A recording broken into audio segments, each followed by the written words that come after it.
नमस्कार, मी प्रीती. आवाज इंडिया मराठीमध्ये आपल्या सर्वांचं स्वागत आहे. तर नजर टाकूया आजच्या ठळक बातम्यांवर.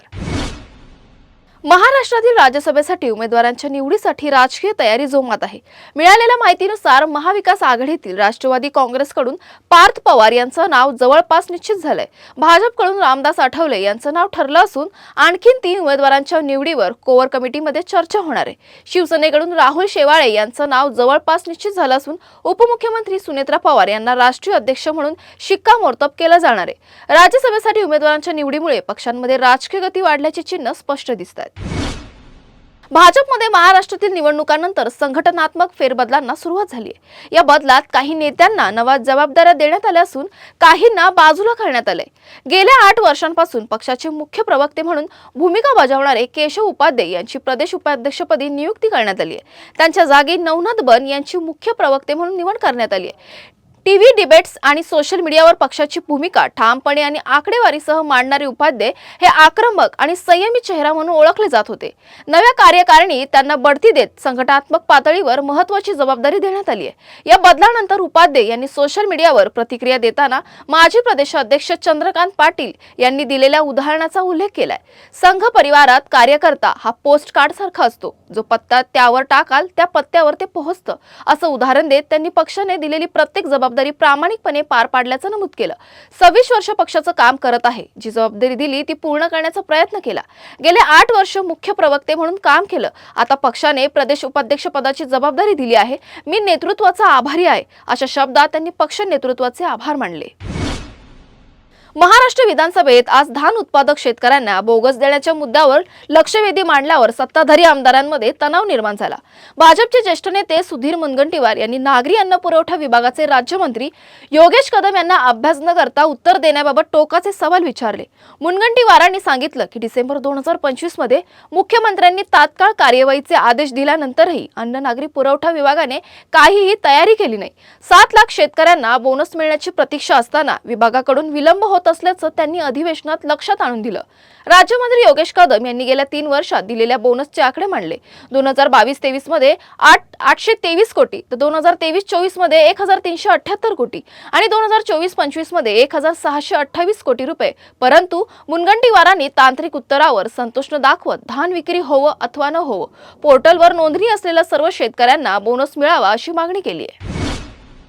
आदित्य ठाकरे यांनी महाराष्ट्र विधानसभेच्या अर्थसंकल्पीय अधिवेशनादरम्यान राज्य सरकारवर टीकेचा बाण सोडलाय. त्यांनी मुंबईतील वाढत्या प्रदूषणाची गंभीर स्थिती अधोरेखित केली आणि महापालिकेच्या निष्क्रियतेवर प्रश्न उपस्थित केलाय. मुख्यमंत्री देवेंद्र फडणवीस यांनी हवेच्या गुणवत्तेबाबत केलेले दावे वस्तुस्थितीपासून दूर असल्याचं त्यांनी म्हटलंय. संभाजीनगरमधील प्राणी निवाऱ्यातील क्रूर घटनेबाबत त्यांनी फडणवीस यांना पत्र लिहून दोषींवर कठोर कारवाई करण्याची मागणी केली आहे. मराठा आरक्षणाचा प्रश्न 6 महिन्यांपासून प्रलंबित असल्याची आणि कर्जमुक्ती तसेच निवडणूक पूर्व घोषणांची अंमलबजावणी न झाल्याबद्दल त्यांनी सरकारवर निशाणा साधलाय. विरोधी पक्षनेता नसलेल्या अधिवेशनावर त्यांनी आश्चर्य व्यक्त केले आणि निवडणुकीनंतर नागरिकांच्या समस्यांकडे सरकार दुर्लक्ष करत असल्याचा आरोप केलाय. शिवाय मुंबईतील चाळ रहिवाशांच्या वाहन पार्किंग आणि पागडी कायद्यातील सुधारणा याबाबतही त्यांनी आपली भूमिका मांडली आहे. कॅनडाचा पंतप्रधान मार्क कार्नी भारत दौऱ्यापूर्वी कॅनडा 26/11च्या मुंबई हल्ल्याचा सूत्रधार तहव्वूर राणाचे नागरिकत्व रद्द करण्याची तयारी करतात. कॅनडाच्या इमिग्रेशन विभागाच्या तपासणीत असं आढळले की राणाने नागरिकत्वासाठी अर्ज करताना खोटे दावे केले होते. 2000 साली केलेल्या अर्जात त्याने ओटावा आणि टोरंटोमध्ये राहिल्याचा खोटा दावा केला आणि कॅनडाबाहेर राहण्याच्या बाबतीतही खोटं सांगितलं. या फसवणुकीच्या आधारावर न्यायालयाच्या निर्णयानंतर त्याचं नागरिकत्व रद्द केले जाईल. 26/11 नंतर कॅनडाने राणाला पाठिंबा दिला होता, परंतु आता सरकारची भूमिका बदलली असून तो भारतात तुरुंगात आहे. यामुळे भारतासाठी धोरणात्मक फायदा होण्याची शक्यता आहे. गोवा सरकारतर्फे आयोजित 56व्या आंतरराष्ट्रीय चित्रपट महोत्सवात अभिनेता रणवीर सिंग याच्या वक्तव्यामुळे वाद निर्माण झालाय. इफ्फीच्या मंचावर त्याने कांतारा चॅप्टर 1च्या क्लायमॅक्स मधील चामुंडी देवीच्या भूमिकेचा उल्लेख भूत असा केल्याने काहींच्या धार्मिक भावना दुखावल्याचा आरोप करण्यात आलाय. या प्रकरणी त्याच्या विरोधात तक्रार दाखल झाली असून न्यायालयीन सुनावणीत कोर्टाने त्याला जबाबदारीने वागण्याचा सल्ला देत फटकारलंय. न्यायालयाने नमूद केलं की प्रसिद्ध व्यक्तींनी सार्वजनिक मंचावर बोलताना संवेदनशील विषयावर विशेष काळजी घ्यावी. रणवीरच्या वकिलांनी दिलगिरी व्यक्त केली असून कर्नाटक हायकोर्टाने त्याला अंतरिम दिलासा दिलाय। पुढील सुनावणी 2 मार्च 2026 रोजी होणार आहे। दरम्यान रणवीरने जाहीर माफी मागत आपला हेतू ऋषभ शेट्टी यांच्या अभिनयाचं कौतुक करण्याचं असल्याचं स्पष्ट केलंय आणि कोणाच्याही भावना दुखावल्या असतील तर त्यांनी दिलगिरीही व्यक्त केली आहे। सुपर 8 मधील भारताचा T20 वर्ल्ड कप मोहीम आता तणावपूर्ण वळणावर आहे। ग्रुप 1 मध्ये भारताचा दक्षिण आफ्रिकेविरुद्ध पराभव उपांत्य फेरीत पोहोचण्याच्या मार्गाला आव्हान निर्माण करत आहे।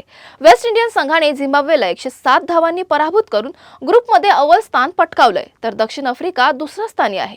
भारतासाठी उपांत्य फेरीत पोहोचण्यासाठी 3 प्रमुख समीकरणं महत्त्वाची ठरली आहेत। त्यापैकी 2 समीकरणांमध्ये नेट रन रेटचा विचार करण्याची गरज नाही, तर एका समीकरणात नेट रन रेट निर्णायक ठरेल। भारताने सुपर 8 मधील उरलेले दोन्ही सामने जिंकल्यास त्यांची उपांत्य फेरीत पोहोचण्याची आशा जिवंत राहील, अन्यथा एका सामन्यात पराभव झाल्यास स्पर्धा संपुष्टात येईल। पहिल्या समीकरणानुसार जर दक्षिण आफ्रिकेने उरलेले दोन्ही सामने जिंकले आणि भारतानेही दोन्ही सामने जिंकले तर भारत उपांत्य फेरीत पोहोचेल आणि नेट रन रेटचा प्रश्न उद्भवणार नाही। दुसऱ्या समीकरणानुसार जर दक्षिण आफ्रिका वेस्ट इंडिजकडून पराभूत झाली आणि भारताने 2 सामने जिंकले तर भारत, दक्षिण आफ्रिका आणि वेस्ट इंडिज या तिन्ही संघाचे गुण सारखे होतील। या परिस्थितीत उपांत्य फेरीत पोहोचण्यासाठी भारताला नेट रन रेट सुधारावी लागेल। सध्या भारतासाठी सुपर 8 मधील अंतिम सामन्याचा निकाल निर्णायक ठरणार असून क्रिकेट चाहत्यांचे लक्ष सर्वांगीण परिणामाकडे लागलं आहे। मंगळवारी शेअर बाजारात मोठी पडझड झाली असून गुंतवणूकदारांमध्ये चिंतेचं वातावरण निर्माण झालंय। बॉम्बे स्टॉक एक्सचेंजचा 30 शेअर्सचा सेन्सेक्स आणि नॅशनल स्टॉक एक्सचेंजचा निफ्टी 50 या दोन्ही प्रमुख निर्देशांकांनी तीव्र घसरण नोंदवली आहे। सेन्सेक्स काल 83,294 अंकावर बंद झाला होता, मात्र मंगळवारी बाजार उघडताच तो 83,052 अंकावर घसरला आणि त्यानंतर पडझड अधिक तीव्र झाली। दुपारी 12 वाजेपर्यंत सेन्सेक्स तब्बल 1,157 अंकांनी घसरून 82,137 अंकावर पोहोचला। निफ्टी 50 ची देखील अशीच अवस्था झाली आहे। काल 25,713 अंकावर बंद झालेला निफ्टी मंगळवारी सकाळी 25,641 अंकावर उघडला। त्यानंतर 326 अंकांची मोठी घसरण होऊन तो 25,387 अंकावर आला। या घसरणीमुळे गुंतवणूकदार आणि ट्रेडर्सला मोठा आर्थिक फटका बसला। शेअर बाजारात घसरण होत असताना सोने चांदीच्या दरात झालेल्या घटनेमुळे ग्राहकांना काहीसा दिलासा मिळाला आहे। एकूणच आठवड्याच्या दुसऱ्या दिवशी बाजारातील या मोठ्या घसरणीने गुंतवणूकदारांची चिंता पुन्हा वाढवली आहे। तुर्तास वेळ झाली इथेच थांबण्याची। नवीन बातम्या बघण्यासाठी पाहत राहा आवाज इंडिया मराठी, शोध सत्याचा।